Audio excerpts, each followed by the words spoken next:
이에 예수께서 제자들과 함께 겟세마네라 하는 곳에 이르러 제자들에게 이르시되 내가 저기 가서 기도할 동안에 너희는 여기 앉아 있으라 하시고 베드로와 세베대의 두 아들을 데리고 가실새 고민하고 슬퍼하사 이에 말씀하시되 내 마음이 매우 고민하여 죽게 되었으니 너희는 여기 머물러 나와 함께 깨어 있으라 하시고 조금 나아가서 얼굴을 땅에 대시고 엎드려 기도하여 이르시되 내 아버지여 만약 할만하시거든 이 잔을 내게서 지나가게 하옵소서. 그러나 나의 원대로 마시옵고 아버지의 원대로 하옵소서 하시고 제자들에게 오사 그 자는 것을 보시고 베드로에게 말씀하시되 너희가 나와 함께 한 시간도 이렇게 깨어 있을 수 없더냐. 시험에 들지 않게 깨어 기도하라. 마음에는 원이로되 육신이 약하도다 하시고 다시 두 번째 나아가 기도하여 이르시되 내 아버지여 만일 내가 마시지 않고는 이 잔이 내게서 지나갈 수 없거든 아버지의 원대로 되기를 원하나이다 하시고 다시 오서 보신즉 그들이 자니 이는 그들의 눈이 피곤함이라. 또 그들을 두시고 나아가 세 번째 같은 말씀으로 기도하신 후 이에 제자들에게 오사 이르시되 이제는 자고 쉬라. 보라 때가 가까이 왔으니 인자가 죄인의 손에 팔려 있느니라. 일어나라 함께 가자. 보라 나를 파는 자가 가까이 왔느니라. 말씀하실 때에 12 중에 하나인 유다가 왔는데 대제사장들과 백성의 장로들에게 파송된 큰 무리가 칼과 몽치를 가지고 그와 함께 하였더라. 예수를 파는 자가 그들에게 군호를 짜 이르되 내가 입맞추는 자가 그이니 그를 잡으라 한지라. 그 예수께 나와 랍비여 안녕하시옵나이까 하고 입을 맞추니 예수께서 이르시되 친구여 네가 무엇을 하려고 왔는지 행하라 하신대 이에 그들이 나와 예수께 손을 대어 잡는지라. 예수와 함께 있던 자 중에 하나가 손을 펴 칼을 빼어 대제사장의 종을 쳐 그 귀를 떨어뜨리니 이에 예수께서 이르시되 네 칼을 도로 칼집에 꽂으라. 칼을 가지는 자는 다 칼로 망하니라. 너는 내가 내 아버지께 구하여 지금 12군단 더 되는 천사를 보내시게 할 수 없는 줄로 아느냐. 내가 만일 그렇게 하면 이런 일이 있으리라 한 성경이 어떻게 이루어지겠냐 하시더라. 그때에 예수께서 무리에게 말씀하시되 너희가 강도를 잡는 것 같이 칼과 몽치를 가지고 나를 잡으러 나왔느냐. 내가 날마다 성전에 앉아 가르쳤을 때 너희가 나를 잡지 아니하였도다. 그러나 이렇게 된 것은 다 선지자들의 글을 이루려 함이라 하시더라. 이에 제자들이 다 예수를 버리고 도망하니라. 하나님의 말씀입니다. 하나님께 감사합니다. 이번 한 주는 고난주가 아니라 이렇게 교회가 다 기억하고 특별한 기도의 시간을 갖습니다. 부활주일로 섬기는 주일 그 전에 한 주간을 고난주간이라 합니다. 그 중에 이제 금요일이 되어지면 특별히 성금요일, 다시 말하면 거룩한 금요일이라 이렇게 부르게 되죠. 그 까닭은 전통적인 성경 이해에 따라서 그 날에 금요일에 그리스도께서 고난을 받으시고 절정의 고난인 십자가의 죽음을 죽으셨다라고 믿기 때문입니다. 오늘 본문은 그 고난이 얼마나 극심한 고난인지를 미리 짐작하게 하는 한 대목의 말씀입니다. 36절에 보면 예수님께서 겟세마네라는 곳에 이르렀습니다. 근데 그곳에서 기도를 하십니다. 그리고 38절에 보니까 그 기도의 내용을 기도에 들어가기 전에 제자들에게 이렇게 자신이 기도하는 상황이 어떻게 될 것인가를 설명하셨습니다. 그것은 몹시 고민하고 슬퍼하셨으며 매우 고민하여 죽게 되었다. 이렇게 말씀하십니다. 어떤 상태에 있기에 또 그 기도 내용이 어떤 것이기에 또 앞으로 잠시 겪을 일이 어떤 것이기에 이렇게 표현하셨을까요? 이것은 예수님께서 곧 이제 감당하셔야 될 죽음을 앞두시고 그 괴로운 마음에 안정을 전혀 잡지 못하시고 슬픔과 근심에 쌓여 고통 속에 있음을 그대로 표현하고 계신 것입니다. 예수님의 심령은 우리가 상상할 수 없는 그 깊은 곳까지 고통이 밀려왔고 두려움도 있고 괴로움도 가득 차 있었습니다. 이것은 예수님이 넉넉히 이 고난의 잔을 받기를 거부할 수도 있는 시험의 잔이기도 합니다. 이제 짊어져야 하는 십자가, 그것을 앞두고 예수님은 분명히 두렵고 떨리고 슬퍼하셨습니다. 감정적으로 요동하실 만한 상태다라고 할 수 있습니다. 그것이 내 마음이 매우 고민하고 죽게 됐다는 표현 속에 담겨 있는 것이죠. 예수님은 하나의 영웅처럼 이 죽음을 내가 속죄에 위하여 죽는 것이니 이 죽음을 좋게 내가 감당하리라 라는 자신감과 담담, 대범함과 씩씩함과 이런 것으로 이 죽음을 맞이하고 계신 것이 아닙니다. 주님은 겟세마네 동산에서 그가 당하시는 이 슬픔과 고난의 무게는 실로 커서 감정적으로 흔들리고 그 상태를 그대로 제자에게 다 말씀하셨어요. 내 마음이 매우 고민하여 죽게 되었다. 예수님은 참 하나님이시며 참 사람이십니다. 그렇기 때문에 참 하나님이신 예수님께서 어찌 자신이 짊어지는 이 고난의 사역은 다 아실 터인데 이렇게까지 흔들리는 고통과 이런 감정적 흔들림과 또 괴로움을 토설할 수 있을까? 주님은 그러나 우리의 중보자로 계심을 잊지 말아야 합니다. 우리의 중보자로 계신 주님은 참 사람 하나님이시지만 또한 참 사람으로 계셨습니다. 참 사람으로 계신 중보자는 그분이 인격적으로 그 제2 하나님 인격이 육신을 취하여 계신 분이시지만 인간의 연약성을 자신의 몸에 우리와 다를 바 없이 그대로 가지고 계셨습니다. 그래서 이사야 53장 우리가 고난주간에 교동문 읽었던 그 내용에서 말하는 것처럼 그분은 우리와 같이 슬픔과 질고를 겪은 분이고 또 그 고통이 무엇인지를 잘 아는 부분이었습니다. 주님은 굶주림의 고통이 뭔지를 아셨고 물을 먹지 모르면 목마른 고통이 뭔지 아셨으며 살이 찢기면 찢기는 육신의 고통이 뭔지도 아셨습니다. 그분께서 당하실 육신의 고통의 압박이 실로 클 뿐더러 뒤에서 우리가 살펴보겠지만 그분이 영혼을 가지신 우리와 똑같은 인간이랄 때 몸과 영혼을 가졌으므로 몸의 고통이 실로 절감 우리와 똑같이 느끼시는 것처럼 영혼에 눌려지는 그 고통의 크기와 그 무게를 주님은 또한 절절히 느끼신 겁니다. 우리는 부패한 자들이기 때문에 이러한 상태에서 이런 상태를 우리가 맞이하면 하나님을 향하여 저항하는 마음, 순종을 거부하는 마음, 복받치는 두려움 속에서 압박해온 이걸 저항하고 피하고자 하는 마음이 우리는 나타나기도 합니다. 죄의 본성이 작동되어지면 이 당한 일을 어떻게 할 것인가 생각합니다.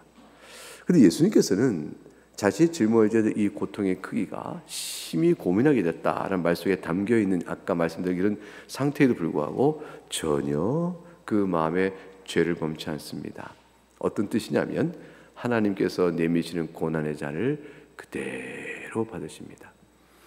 고난의 잔을 그대로 받는다는 것은 고통을 모른다든가 고통을 고통이 아니라고 말한다든가 압박과 괴로움과 심령의 흔들림을 그걸 전혀 느끼지 않는 뜻이 아닙니다. 자원하여 그 모든 고난과 고통과 두려움과 압박을 그대로 받으신다는 것이에요. 그래서 주님께서는 이 고난의 자리 속에서 그 잔을 취하는 일에 하나님을 향한 어떠한 저항이나 불순종이나 거부나 의심이나 이런 마음을 갖지 않고 그대로 받으십니다. 사람이 고난과 고통을 당하면 누구를 의지해야 됩니까? 그것은 오직 하나님 한 분이시죠. 우리 중보자로 성육하신 예수님께서는 지금 가장 하나님을 절실하게 의지해야 될 상황에 하나님을 의지하지 못하는 절박한 상황으로 내몰린 것입니다. 어떠한 상황이든지 하늘에 계신 아버지께 기도하여 내 기도를 드신 아버지 하고 그분의 도움을 청하는 그러한 것이 우리에게 어떤 환경과 어떤 압박 속에서 살아할 수 있는 그걸 견뎌낼 수 있는 힘이 될 터인데 주님은 가장 그 각의 고통 안에 내몰리면서도 하나님을 향하여 도움을 청할 단 한 것도 구할 수가 없는 상황에 있습니다. 이것이 주님이 청한 가장 큰 고난 중에 고통 중에 한 이유입니다. 그가 당하시는 고통이 실로 크지만 그 아무리 고통이 커도 하나님께서 나를 도우신다. 하나님의 도우심을 찾으면 감당할 고통일 수 있을 터인데 예수님의 제자와 사도들과 교회사 속에서 복음 사업을 위하여 수고하고 또 고난 속에 처했던 많은 분들은 주님 바라보며 견뎠어요. 근데 예수님은 이 지금 당하셔야 될 이 고난 속에서 하나님 아버지를 바라보며 그 고난을 견딜 수가 없습니다. 왜 그러냐면 하나님 아버지께서도 주님을 향하여 철저히 진노하는 아버지요, 외면하시는 아버지가 계시기 때문에 주님은 우리의 죄를 갚기 위한 대리 속죄 사역을 짊어지시고 형벌을 당하시기 때문에 오직 캄캄한 단 한 점의 빗줄기나 단 한 점의 하나님의 음성조차도 기대할 수 없는 완전한 캄캄한 어둠 속에서 스스로 홀로 서 계셔야 했습니다. 이런 상태에서 예수님의 기도가 39절에 어떻게 전개됩니까? 39절 한번 읽어볼까요? 시작. 조금 나아가서 얼굴을 땅에 대시고 엎드려 기도하며 이르시되 내 아버지여, 만일 할만하시거든 이 잔을 내게서 지나가게 하옵소서. 그러나 나의 원대로 마셨고 아버지의 원대로 하옵소서. 주님이 하나님의 뜻이면 이 잔을 내게서 지나가게 하옵소서.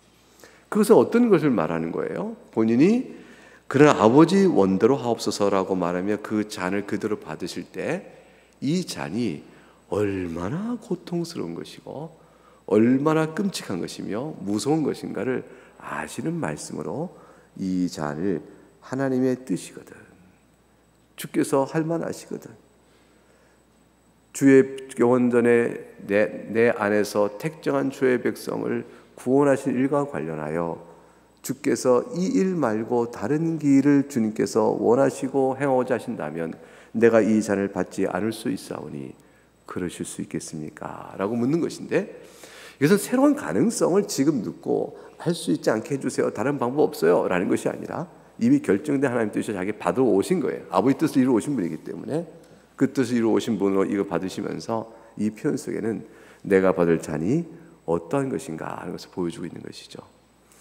주의 우편에 하나는 우편에 하나는 왼편에 앉게 되는 세베대 어머니 요청을 받고 말씀하시기를 너희가 내가 마실 고난의 잔을 마실 수 있겠느냐 하셨어요. 아무도 못 마시는 고난의 잔이죠. 주님은 그 잔을 그대로 받으십니다. 이래될 상황 속에 베드로와 제자는 어떤 상태에 있습니까? 40절에 보니까 그냥 자고 있었습니다. 주님께서 다만 1시간도 깨어있을 수 없느냐 말씀하시고 시험에 들지 않게 깨어있으라 마음에는 원하되 육신이 약하도다 하고 말씀하셨습니다. 그리고 다시 가서 또 기도하셨죠. 그리고 다시 오니 그들 여전히 자고 있었습니다. 눈이 피곤한 까닭이라 이렇게 성경 기록하고 있습니다. 마음에는 원하되 육신이 약하다는 말씀, 눈이 피곤하다는 말씀에서 본 것처럼 제자들은 예수님이 지금 고난의 길 속에서 내가 대제사장과 서기관과 그들의 무리에게 내가 붙잡혀 나가 고난당하고 채찍질 맞고 결국 십자가에 죽으리라까지 말씀하신 순환의 예고가 저들에게는 전혀 귀에 크게 들지 않았고, 그리고 더욱더 중요한 것은 제자들은 육체 피곤함을 이길 만한 영적 각성, 즉 이 상황이 무엇을 위한 것이고 주님께서 겪어야 될 상황이 어떤 것인가에 대한 영적인 각성과 깨달음이 현저하게 부족했습니다. 이들은 주님께서 겪어 하신 고난과 죽음이 얼마나 무서운 것인지, 그것이 자신의 죄값을 위해서 하나님께 받아야 될 영원한 무거운 형벌이라는 사실을 철저하게 자각하지 못했습니다. 제대로 알지 못한 것이죠. 배움은 있으나 아는 것이 매우 얕았고 피상적이었고, 그렇기 때문에 그 벌어진 사태의 지금 얼마나 중요한 사태인데, 상황인데 이 사태에 대한 인식이 결여되므로 육체 피곤함을 이길 힘이 없었던 것입니다. 우리가 절박하고 기도할 때는 피곤함을 잊습니다. 너무 절박하니까 주 앞에 나와 기도할 때 육체 피곤함도 잊고 그가 기도하였더라. 그가 시간이 가는 줄 모르고 기도하였더라. 절박함이 크기 때문이죠. 제자들에게는 전혀 지금 주님의 이 무거운 죄값을 지어가는 이 고난의 자리 속에서 어떤 절박함도 느끼지 못한 채 그냥 있었던 것입니다. 그들이 마음으로는 주께서 가는 곳에 내가 내 목숨을 걸고 따라가겠다고 말할지언정 실제 마음은 그럴 수 있을지만 육체의 피곤함을 이길 만큼 그들은 영적인 각성과 깨달음이 없었다.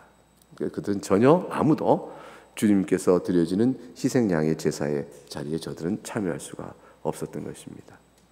제자들은 예수님의 피로 구원받아야 될 죄인들이었던 것입니다. 그리고 나서 주님께서 이제 제자의 배신에 팔려 죽음의 길로 갑니다. 이게 44절부터 이어져 나오죠. 세 번째 기도하시에 이제 자고 쉬라. 보라 때가 가까웠다. 인자가 죄인의 손에 팔린다. 라고 말씀하셨습니다. 이제는 자고 쉬라라는 말씀은 뭘까요? 이게 이제 일종의 명령 형태면 마땅히 깨어 있어야 되는데 너희가 어찌 깨어 있지 않느냐 이렇게 말씀하시는 내용의 시간이 다 지난 것이죠. 이젠 기도의 때가 지나갔다. 주님께서는 스스로 기도의 짐을 다 주 앞에 내어놓고 이제 갔으니 기도의 자차도 제자들은 함께 참여하지 못했습니다. 십자가에 달리신 이래 제자들이 어떻게 함께 달려 대리속죄의 자리에 자들이 참여할 수 있겠어요? 근데 기도는 할 수 있잖아요. 근데 기도조차도 저들은 주님의 동역자로 서지 못했습니다. 용서받고 뒤에 많은 것을 깨달아야 비로소 주의 복음 사역에 발을 내딛는 저들인 것입니다. 예수님께서 죄인이 나를 잡으러 왔다 하는 자는 가룟 유다였습니다. 47절부터 50절에 그 내용이 전개되고 있습니다. 유다는 대제사장들에게서 파송된 무리들과 내가 어떤 신호를 통하면 그가 바로 너희가 찾는 예수인 줄 알아라고 군호를 다 마쳤습니다. 그가 와서 예수님께 입을 맞췄습니다. 그 입맞춤의 뜻이 무엇입니까? 안녕하십니까? 사랑합니다. 그런 뜻이잖아요. 얼마나 가증스러운 행위를 하고 있는 거죠.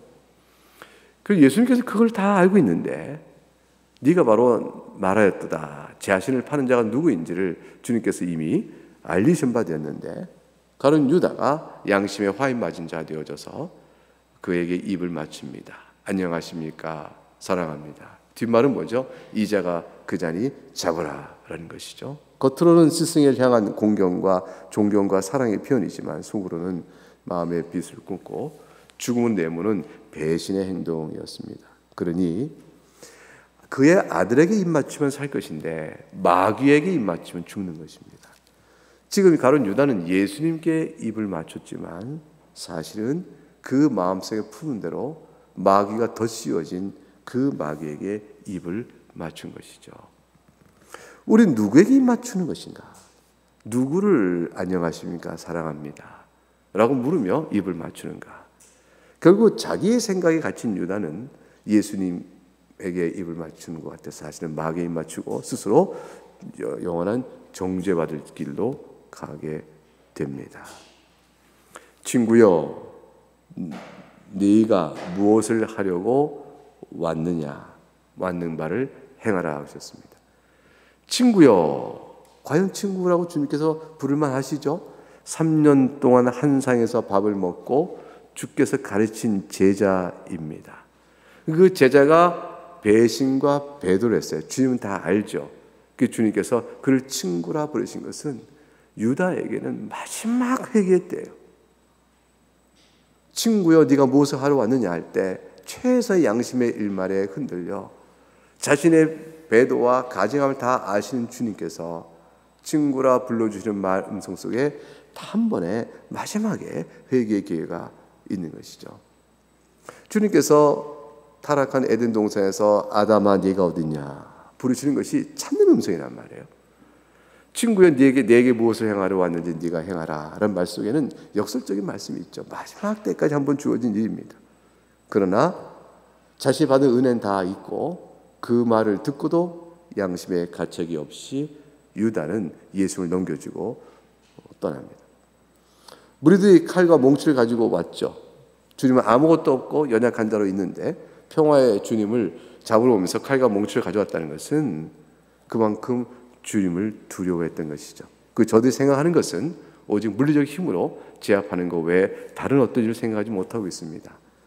이와 같은 상황 속에서 하나님 나라를 알지 못했던 저들은 결국 칼과 몽초 주님을 잡으러 왔고, 그 모든 사실은 과연 불법적으로 저들이 예수님을 체포하여 죽이는 것이다 라는 사실을 드러내주는 증거를 나타내보는 것에 불과했습니다. 이런 상황 속에서 베드로가 함께 칼을 펴서 대장의 종의 귀를 떨어뜨렸죠. 주님은 그것을 거두도록 하십니다. 그리고 그 귀를 다른 복음서에 보게 되면 다시 고쳐주신 역사가 나옵니다. 주님께서 이렇게 해서 이제 결국 잡히시고, 오늘 본문의 마지막에 제자들이 다 예수를 버리고 도망하였다라고 기록되어 있습니다. 예수님의 죽음이 얼마나 크고 두렵고 무서운 것인가 하는 것은 겟세마네 동산에서 땀방울이 피가 되도록 기도했다는 다른 복음서의 말씀의 내용에서도 우리가 알 수 있지만, 실제로 십자가상에 달린 죽음의 자리 속에서 주님께서 외치신 말씀에서 바로 알 수 있습니다. 생각이 되어지죠. 주님께서 어찌하여 나를 버리셨나이까 라고 외칩니다. 버림을 당하신 거예요. 그토록 사랑을 받은 예수님, 이는 내 사랑하는 자니 너희는 그의 말을 들으라 하신 바로 그 주님이세요. 하늘에서 음성이 나와 가장 하나님 사랑하시는 분이심을 독자이신 아버지의 사랑을 받은 그분이 버리심을 맞는 겁니다. 그러니 더 이상 하나님의 사랑스러운 아들이 아니라 하나님의 영원한 진노 아래 있어야 될 죄인으로 버림받는 거예요. 하나님이 마음이, 사랑의 마음이 바뀌어서 버리는 것이 아니라 예수님이 사랑받을 자의 모습에서 영원한 진노받을 자의 모습으로 바뀌었기에 버림받는 거예요. 예수님이 왜 그렇게 됐을까요? 중보자이시기 때문에 그러신 거죠. 그가 우리의 참 중보자 되시기 때문에 우리 죄를 짊어지신 분으로서 하나님 앞에서는 철저한 죄인 이상 다른 자가 아닌 것이 되어졌던 것이죠. 어찌하여 그러십니까? 이 말씀 속에, 외치는 그 말씀 속에서 우리는 예수님께서 당하시는 하나님의 진노의 크기를 반영합니다. 상상도 못했던 무서운 진노가 내려지는 것이죠. 그러니까 주님께서 죄인에게 말하시는 영원한 형벌이 얼마나 두려운 것을 다 아시는 분이시지만, 인성을 가지시고 그 영혼을 가지신 몸으로 그 인격이 신격이기 때문에 영원한 진노를 견뎌내시는 거예요.